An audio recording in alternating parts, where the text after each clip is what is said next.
Okay, long answer type में हमारे 2453 ये क्वेश्चन ऑलरेडी कंप्लीट हो चुके हैं।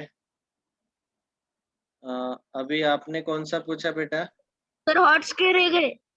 ठीक है, हॉट्स के रह गए, तो हॉट्स वाले स्टार्ट कर देते हैं। हॉट्स वाले हैं 8, 18, 4, 7, 11, 17। सर लॉन्ग आंसर टाइप वाला 4th और 5th है, और एक बार एक्सप्लेन करूँ ना? 4th and 5th, ओके हाँ सर वो करूँ। ठीक है, I will explain long answer type का question number 4th and 5th। I think we have not taken only, चलो 4th वाला ले लेते हैं। Long answer type question number 4, long answer LA, LA Los Angeles. Okay, question number 4, this is a word problem.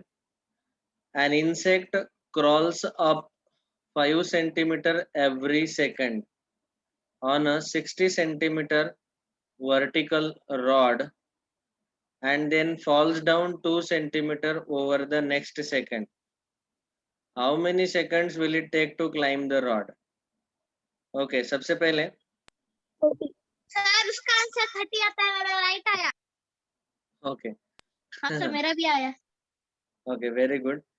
देखो, एक rod है, vertical rod, ऐसा वो स्ट्रेट रहेगा, ऐसा टेढ़ा नहीं रहेगा। मेरा टेढ़ा आ गया, ठीक है, वो स्ट्रेट रहेगा। उसका लेंथ दिया है 60 सेंटीमीटर, ये एक रॉड है। इस रॉड के ऊपर there is an insect, let us take an ant. Ant is crawling and it crawls up 5 centimeter every second. तो एक सेकंड में, in 1 second it is crawling 5 centimeter up every second and it falls down 2 centimeter over the next second. लेकिन दूसरे second में वो 2 centimetre, ये first second है, first second, और दूसरे सेकंड में क्या होता है, वो 2 सेंटीमीटर नीचे गिरता है। That let's say that ant, so second में वो 2 सेंटीमीटर नीचे गिरता है। मतलब आप ऐसा सोच सकते हैं कि पूरे 2 सेकंड्स में, पूरे 2 सेकंड में उसने 3 सेंटीमीटर कवर कर लिया। ओके ठीक है, अभी तो हमने अगर ऐसे किया कि 2 सेकंड में वो 3 सेंटीमीटर जा रहा है, तो पूरा 60 सेंटीमीटर को उसको कितने सेकंड्स लगेंगे बोलो? 40 सेकंड्स। तो 3 का ए 39 सेकंड्स 39 सेकंड्स। 3 का ए 20 टाइम्स है ना, तो 2 का 20 टाइम्स, एक्चुअली 40 सेकंड आंसर आना चाहिए। लेकिन एक और इम्पोर्टेंट चीज है, आंसर एक्चुअली 40 सेकंड आना चाहिए, लेकिन प्रॉब्लम ऐसा है कि अभी हमें पूछा गया कि how many seconds will it take to climb the rod. So ये जो 40th सेकंड है, उसमें क्या होगा कि ये जो 40th सेकंड है, उसमें वो अननेसेसरी 2 सेंटीमीटर नीचे क्यों गिरेगा? तो जब 39th सेकंड चल रहा था, तो उसने 3 सेंटीमीटर कवर, सॉरी 5 सेंटीमीटर ऊपर चढ़ लिया, तो वो डायरेक्ट रॉड के यहाँ पे सबसे टॉप में चढ़ जाएगा। तो फिर उसको 40वां सेकंड का जरूरत ही नहीं है, 2 सेंटीमीटर वो उसको नीचे आने का जरूरत ही नहीं है, 39 सेकंड में ही वो ऊपर चढ़ जाएगा। तो इसीलिए आंसर आना चाहिए था 40 सेकंड, लेकिन लॉजिकली देखा जाए, ये सोचने वाली बात है कि लॉजिकली देखा जाए तो 39 सेकंड में ही वो 39 सेकंड्स में ही वो जो एंट है, इंसेक्ट है, वो रॉड को रॉड के ऊपर चढ़ चुका होगा। It might have, sorry it would have climbed on the top of the rod. समझ में आया क्या? अभी देखो, यस सर। 2 सेकंड में वो 3 सेंटीमीटर जा रहा है, अगले 2 सेकंड में वो अगले 3 सेंटीमीटर जाएगा, अगले 2 सेकंड में वो 3 सेंटीमीटर जाएगा। वैसे ही जब हमारा 39th सेकंड चल रहा है, तो 39 सेकंड में वो डायरेक्टली डायरेक्टली 5 सेंटीमीटर चढ़ेगा, तो फिर 5 सेंटीमीटर चढ़ेगा 38th सेकंड में, सॉरी 3 सेंटीमीटर चढ़ रहा है ना, 3 सेंटीमीटर 3 सेंटीमीटर। तो हालांकि देखा जाए तो 38, 39 और 40th सेकंड, 1 मिनट, 2 सेकंड लेने हैं हमें, 2 सेकंड। हाँ सर 5 सेंटीमीटर पर एवरी सेकंड में करना है। तो 38th सेकंड जब चल रहा है तो वहां पे वो 5 सेंटीमीटर ऊपर जाएगा, लेकिन 1 सेंटीमीटर डिस्टेंस बचेगा, क्योंकि टोटल 38 सेकंड के बाद 3 और 3 6 सेंटीमीटर बचा है, तो 5 सेंटीमीटर ऊपर चला जाएगा, लेकिन वो 1 सेंटीमीटर डिस्टेंस कवर करना रह गया। तो 39th सेकंड में क्या होगा कि उसका डिस्टेंस कितना बचा होगा, खाली 3 सेंटीमीटर का, और वो 5 सेंटीमीटर ऊपर जाएगा। 5 सेंटीमीटर ऊपर जाने का जरूरत ही नहीं है, 39 सेकंड में वो 3 सेंटीमीटर ऊपर चला जाएगा, और फिर नीचे आने के लिए उसको अगला 40th सेकंड का जरूरत ही नहीं लगेगा। वो ऊपर चढ़ गया, अभी 2 सेंटीमीटर वो नीचे क्यों फॉल होगा। समझ में आया क्या सबको ये? Yes sir. Yes, sir. So the answer is 39 seconds.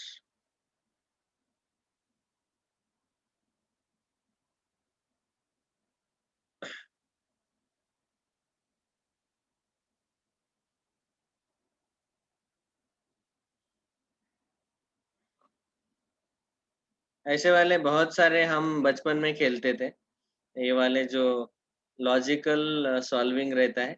हालांकि आंसर 40 आया, लेकिन एक्चुअल आंसर 39 ही है क्योंकि वो 39 सेकंड में ऊपर चला जाएगा, तो वो नीचे थोड़ी आएगा 48 सेकंड में, तो वो लास्ट वाला 1 सेकंड का जरूरत ही नहीं पड़ेगा। ऐसे आप खुद बना के दूसरों को कंफ्यूज कर सकते हैं। ओके, ये हुआ 4th। बाद में 5th question, long answer type का 5th। Every floor of a 25-story building is 5 meter high. If a lift moves 2 meters every second, how long will it take to move from 3rd floor to 15th floor? ठीक है, देखो जब आपको ऐसे वाले question पूछे जाते हैं तो यहाँ पे 2 चीजें पता रहनी चाहिए। कभी कभी क्या होता है कि if I increase x then y also increases, तो ऐसा अगर आपको मिलता है तो क्या होगा, this is called as direct proportion. As x increases, y is also increasing. So we say that x is directly proportional with y, and उन दोनों का जो डिवीजन है वो आपको मिलेगा कांस्टेंट। ठीक है, लेकिन अगर मैंने x बढ़ाया और y रिड्यूस किया, x और y को आप ऐसा समझ लो कि दे आर सम डिफरेंट। क्या हुआ बेटा?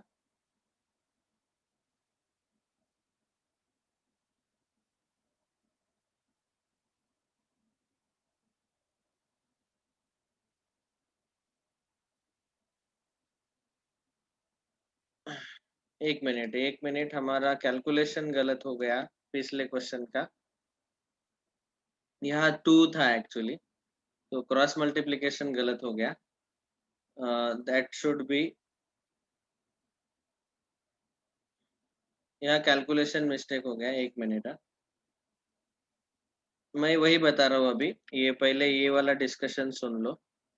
अगर हमने x को इंक्रीज किया और y रिड्यूस हो रहा है, तो हम बोलते हैं कि x is inversely proportional to y, और इस केस में इन दोनों का प्रोडक्ट कांस्टेंट रहता है। ठीक है, ये है डायरेक्टली प्रोपोर्शनल और ये है इनवर्सली प्रोपोर्शनल। तो उस केस में हम क्या करते हैं, जैसे यहाँ पे 2 सेकंड में 3 सेंटीमीटर वो चढ़ रहा है, तो हमें कितने सेकंड लगेंगे, कितने को हम लेंगे x टू कंप्लीट 60 सेंटीमीटर। तो यहाँ पे हम लेंगे ऐसा cross multiplication. Here is a direct proportion. जैसे टाइम बढ़ते जा रहा है उसका हाइट भी बढ़ते जा रहा है, चढ़ने का जो क्लाइंबिंग का हाइट है वो भी बढ़ते जा रहा है। So this is direct proportion. So we will get 60 into 2 is equal to 3 into x. तो x का वैल्यू आएगा 60 इंटू 2 अपॉन 3। कैलकुलेशन करेक्ट है ना?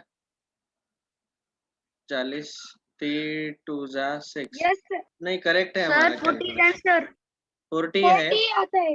40 है। और फिर जैसे मैंने बोला कि 48 सेकंड का जरूरत नहीं पड़ता है, तो 39 सेकंड इज द आंसर। ये 30 कौन बोल रहा है रे? ऐसे कैसे आया? सर 40। हाँ मुग्धा, कैलकुलेशन करेक्ट है बेटा हमारा। मैं वही सोच रहा था कि कैलकुलेशन कैसे गलत हुआ। Sir fifth question answer. Okay, fifth question. अभी every floor of 25 story building is 5 meter high. तो मतलब आपको, आप ये बता सकते हैं कि टोटल स्टोरी कितने हैं, पहले लिख लेंगे। स्टोरी है total 25। Height of one floor, एक फ्लोर का हाइट है हाउ मच, 5 मीटर। 5 मीटर। तो फिर पूरे बिल्डिंग का हाइट कितना रहेगा? 60 मीटर। Height of building will be equal to, story समझ में आता है ना? मराठी त्याला आपण म्हणतो 25 मजली बिल्डिंग आहे। हो sir. So height of one floor 5 metre है, एक फ्लोर का हाइट। तो पूरे बिल्डिंग का हाइट कितना रहेगा बोलो? 25 इंटू 125 मीटर। 125 मीटर, इन दोनों का मल्टीप्लीकेशन ले लो। अभी ये पूरा हाइट है बिल्डिंग का। सर आपने उधर 80 लिखा है। सर मैंने क्या किया था, हमें थर्ड और 15th बिल्डिंग के मिडल में से निकालने के कहा था ना, तो 15 माइनस 3 किया 12 और मल्टीप्लाई बाय 5 60 डिवाइडेड बाय 2।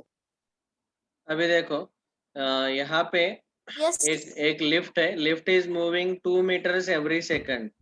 हर एक सेकंड में वो 2 मीटर जा रहा है। तो पहले हम क्या करेंगे, थर्ड फ्लोर से 15 फ्लोर तक का हाइट फाइंड आउट करेंगे। तो height between third and 15th floor. तो थर्ड फ्लोर से 15th फ्लोर तक का हाइट, तो कितने फ्लोर क्रॉस करने पड़ेंगे? 15 माइनस 3, 12 फ्लोर। और मल्टीप्लाइड बाय 5 मीटर, क्योंकि एक फ्लोर का हाइट है 5 metre. So 12 10 into is equal to 5, 60 and 60 divided by 2. 60 divided by 2. अभी 30. हमें दिया गया कि हाँ, एक सेकंड में लिफ्ट जो है वो 2 मीटर क्रॉस करता है। तो उसको 60 मीटर क्रॉस करने के लिए कितने सेकंड लगेंगे? तो यहाँ पे हम क्रॉस मल्टीप्लाई 60. करेंगे। So we will get 60 into 1 is equal to x into 2. So x is equal to 60 upon 2, 30. Is it clear? 30. 30. 30. So we will the lift Yes, will sir. take Yes sir. 30 seconds. अच्छा, ये पांचवे का answer है 30 second. ठीक है, सबको समझ में आया कि नहीं? Yes, sir. Yes sir. Yes, sir. एक सेकंड में 2 मीटर क्रॉस करता है। तो 60 मीटर क्रॉस करने के लिए कितने सेकंड लगेंगे? कितने मतलब हमने x लिया, फिर इन दोनों को हम क्रॉस मल्टीप्लाई करते हैं। 1 into 60 is equal to x into 2। फिर इस 2 से डिवाइड कर दो। या फिर ऐसा भी देख सकते हैं कि 260 जो है वो 30 टाइम्स है, तो 1 का 30 टाइम आएगा 30। ओके, सर अगर 60 मल्टीप्लाइड बाय 1 डिवाइड बाय 2 किया तो भी होता है। Yes, yes, the same thing we are doing. 60 into 1 upon 2. वही किया मैंने. Okay, so sir long answer type completed. इसके अलावा और कोई डाउट है क्या अभी इंटीजर न्यूमेरिकल टाइप में? चलो लॉन्ग आंसर टाइप कंप्लीट हो गया. अभी आखिरी का बचा है हॉट्स कॉर्नर. तो इसके हम लेंगे 4, 4, 7, 8, 11, 17, 18. हॉट्स के 4, 7, 8, 11, 14, 18 यही थे ना? Sir, 17. 17, 18. सर मेरा नेट पुअर था तो मुझे 7th वाला ठीक से समझ नहीं आया, तो क्या आप एक बार रिकॉर्डिंग सेंड कर सकते हो? Yes, yes, I will send. Okay, hots corner वाले ये वाले क्वेश्चन अभी हम डिस्कस करेंगे. Question number 4. Simplify BODMAS rule. चलो fast. Let us do the calculation as fast as possible. Inside square bracket 15 divided by 3 plus 10. उसके बाद 10 के बाद डायरेक्टली करली ब्रैकेट है, मतलब यहाँ पे मल्टीप्लीकेशन है. 10 इंटू इनसाइड करली bracket 60 minus 8 divided by 4 plus 3 in bracket है, मतलब यहाँ मल्टीप्लीकेशन है. In round bracket 5 of in bracket 3 minus 7 round bracket complete, round bracket complete, curly bracket complete, square bracket complete. Okay, let us try to solve this. सबसे पहले हम BODMAS rule, तो पहले brackets solve करते हैं. Okay, first we solve bracket, then we solve of. Of मतलब वहाँ पे मल्टीप्लीकेशन है. तो सबसे पहले हम ये वाला ब्रैकेट सॉल्व करेंगे. इनसाइड ब्रैकेट 3 minus 7, तो इसका आंसर आएगा -4. फिर इस ब्रैकेट को सॉल्व करने के बाद ये ऑफ मतलब मल्टीप्लीकेशन आएगा. ओके, 5 इंटू -4, उसका आंसर आएगा -20. तो ये जो ब्रैकेट है इसका आंसर आया -20. फिर ये जो करली ब्रैकेट के अंदर है वो वाला सॉल्व करना है हमें. 60 minus 8 divided by 4 plus 3 into -20. ये करली ब्रैकेट सॉल्व करना है, तो पहले हम डिवीजन सॉल्व करेंगे और मल्टीप्लीकेशन. सो यहाँ पे आएगा 60, 8 डिवाइडेड बाय 4, वो आंसर आएगा 2, minus sign as it is. और 3 into -20, -60 will be the answer. फिर 60 minus 2, 58 minus 60. So the answer is -2. Okay, ये हुआ करली ब्रैकेट का आंसर. फिर इस करली ब्रैकेट को 10 से मल्टीप्लाई किया हुआ है. अभी स्क्वायर ब्रैकेट हम सॉल्व करेंगे. 15 डिवाइडेड बाय 3 प्लस 10 इंटू -2, ये करली ब्रैकेट स्क्वायर ब्रैकेट कंप्लीट. बस इतना बचा अभी. तो यहाँ पे डिवीजन, यहाँ पे मल्टीप्लीकेशन. तो डिवीजन सॉल्व करेंगे तो आंसर आएगा 15/3 5 plus 10 into -2 -20.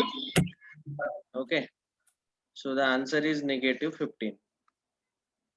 5 plus -20, -15. Question number 4, option B is correct, -15. Sir मेरा आंसर क्या था?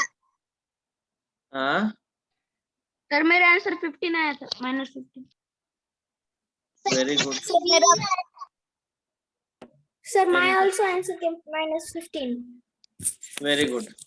चलो ये 4th कंप्लीट हो गया. Next question number 7. Very good, very good.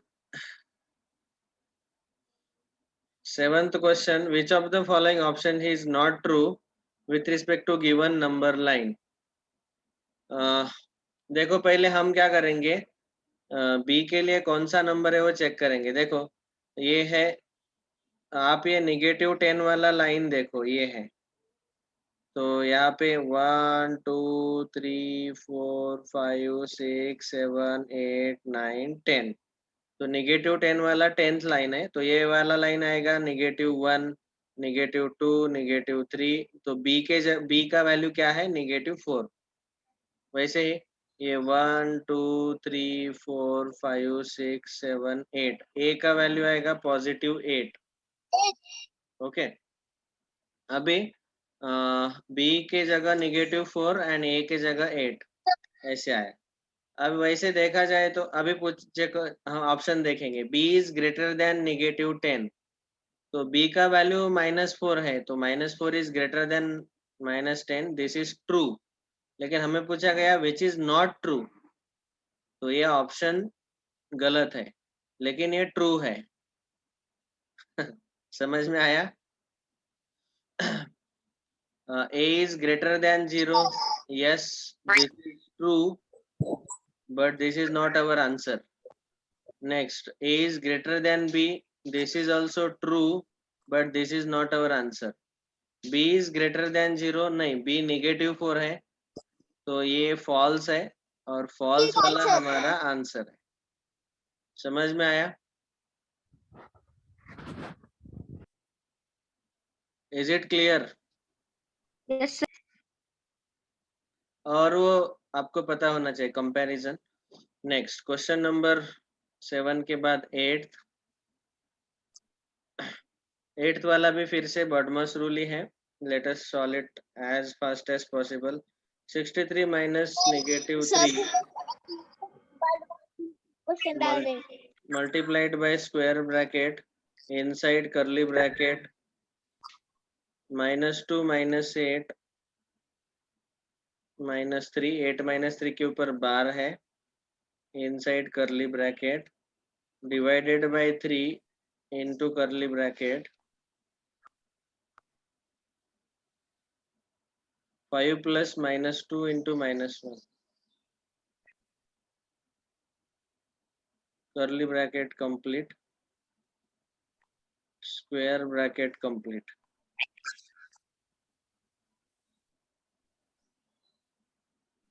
Okay, -5। सबसे पहले 8 -3 का आंसर आएगा 5, फिर ये इनसाइड करली ब्रैकेट है -2 -5, so the answer will be -7। यहाँ पे डिवाइडेड बाय 3 इंटू करली ब्रैकेट में है 5 प्लस -2 इंटू नेगेटिव, ये मल्टीप्लीकेशन है तो +2 आएगा, और 5 + 2 यहाँ पे देखो ये आएगा 5 + 2, so the answer is 7।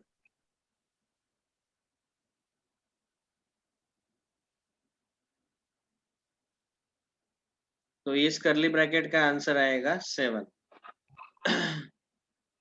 Okay, अभी ये है स्क्वायर ब्रैकेट, और स्क्वायर ब्रैकेट के बाहर है 63 माइनस -3 इंटू, पहले तो हम ब्रैकेट ही सॉल्व करते हैं, तो स्क्वायर ब्रैकेट को सॉल्व करेंगे। तो 63 माइनस -3 मल्टीप्लाइड बाय, इस स्क्वायर ब्रैकेट को अभी हमें सॉल्व करना है, -7 डिवाइडेड बाय 3 इंटू 7। देखो जब भी डिवीजन मल्टीप्लिकेशन है तो आप पहले चाहे तो मल्टीप्लिकेशन भी सॉल्व कर सकते हैं, ओके, और you can even solve division also first, दोनों का आंसर सेम ही आता, करेक्ट ही आता है।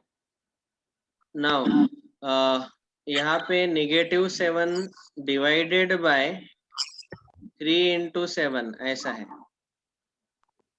तो पहले हमने अगर डिवीजन सॉल्व किया तो वो ऐसे दिखेगा, -7 divided bye 3 into 7, okay, divided by 3 को हमने अपॉन 3 लिखा, सो it will B -7 into 7 49 upon 3 ऐसे आएगा। और अगर हमने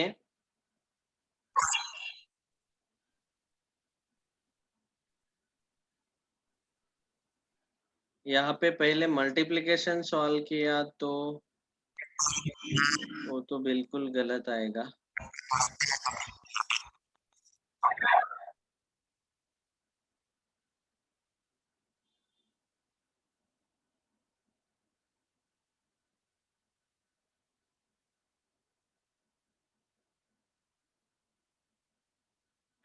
hello sir.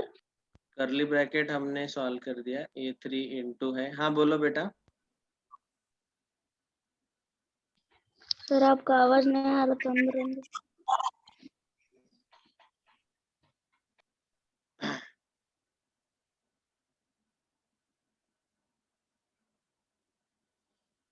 -7 divided by 3 into 7.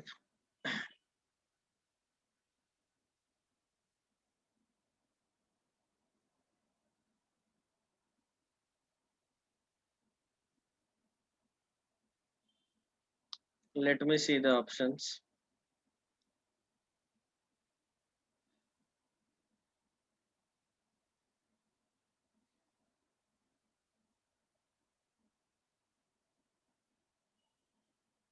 हाँ देखो यहाँ पे डिवीजन का जो सिंबल है, डिवीजन का सिंबल जो है वो कर्ली ब्रैकेट के बाहर है, तो पहले हमें मल्टीप्लिकेशन लेना पड़ेगा। That is the point here. तो पहले हमें मल्टीप्लिकेशन ही लेना पड़ेगा क्योंकि ये डिवीजन का सिंबल ब्रैकेट्स के बाहर है। So first we will have to take this multiplication. ये इम्पोर्टेंट स्टेप है, पहले हम मल्टीप्लिकेशन लेना पड़ेगा। So it will be 63 minus -3 into -7 divided by 21। यहाँ पे ऐसा मत सॉल्व करो, पहले डिवीजन नहीं लेना है, पहले मल्टीप्लिकेशन लेना है। Okay, so 63 minus of -3 into -7 divided by 21, इसको अपॉन में ऐसे लिख रहा हूँ। Okay, -7 upon 21। Next 63 minus -3 into -7 upon 21, it will B -1 upon 3। Okay, यहाँ 3 कैंसिल हो जाएगा, तो यहाँ बचेगा -1 into -1। So 63 minus +1, 63 minus 1 is answer is 62। ठीक है, Sir, my also 62. ये -1 इंटू -1 +1 आएगा, लेकिन ये माइनस साइन है। 63 minus 1 62। Is this clear to Sir, everyone? मेरा भी 62 है. ये -7 अपॉन 21 जो है, इसको हम लिखते हैं 7 1 जा 7, 7 3 जा 21। So that is -1 upon 3। अरे समझ में आया कि नहीं? हाँ बोलो, ना बोलो, कुछ तो बोलो। Sir, समझ में आया. Yes or no, remaining students? Yes sir. Yes, sir. Okay. Next question number कौन सा है? 8 के बाद 11 14। Question number 11, which of the following does not represent an integer? तो आप आंसर निकाल के देखो। 0 divided by 5 answer is 0। 15 divided by -3 this is -5। ये -8 डिवाइडेड बाय 2 -4। ये तीनों इंटीजर है। हमें पूछा गया डज नॉट रिप्रेजेंट इंटीजर, इसका आंसर इंटीजर नहीं मिलेगा। So that is our answer, that is the correct option. ये इंटीजर नहीं आएगा। समझ में आया? Yes sir. वो डिविजिबल नहीं है 13 3 से। नेक्स्ट 11 के बाद 14। Question number 14, in Shimla minimum temperature on Tuesday was 25 degrees Celsius. On Wednesday it fell by 3 degrees Celsius, and due to rainfall on Thursday it further fell by 4 degrees Celsius. What was the minimum temperature on Thursday? तो क्या हुआ? 25 था, फिर Wednesday को 3 degree से कम हो गया, तो कितना हो गया अभी? 22। 2 degrees Celsius. And due to rainfall on Thursday it further fell by 4, 22 minus 4 कितना आएगा? 18 डिग्री सेल्सियस। आंसर बी आता है 18 degree Celsius. Yes correct. Okay देखो वेनसडे सॉरी पहले ट्यूसडे को टेम्परेचर था 25 डिग्री सेल्सियस। वेनसडे को 3 डिग्री सेल्सियस कम हो गया तो 25 minus 3 that is 22 degree Celsius. और फिर थर्सडे को उन्होंने बोला कि further it fell by 4 degree Celsius तो 22 minus 4 18 degree Celsius. Further word is very important.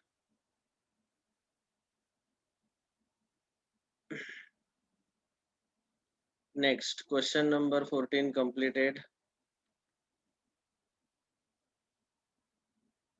17 and 18. Question 17.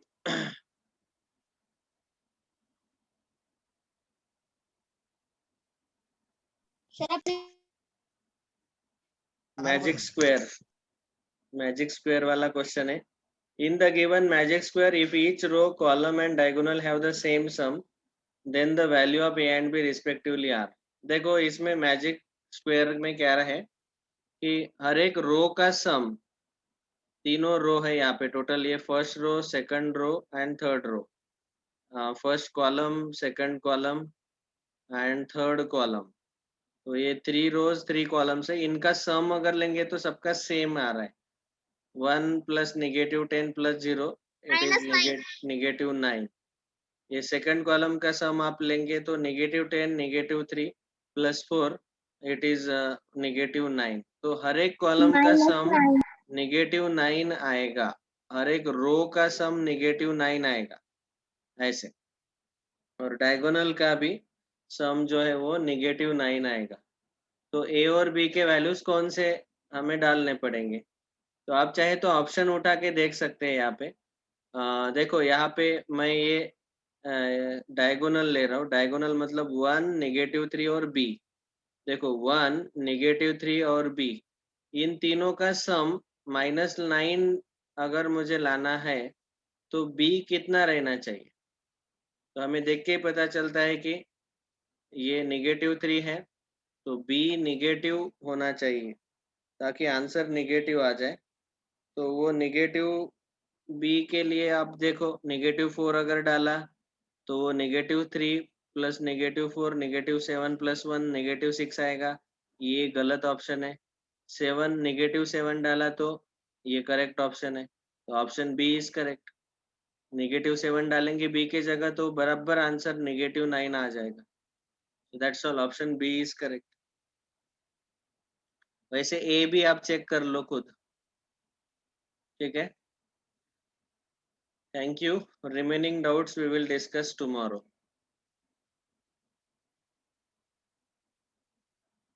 समझ में आया कि नहीं ये? Yes sir. Okay yes sir.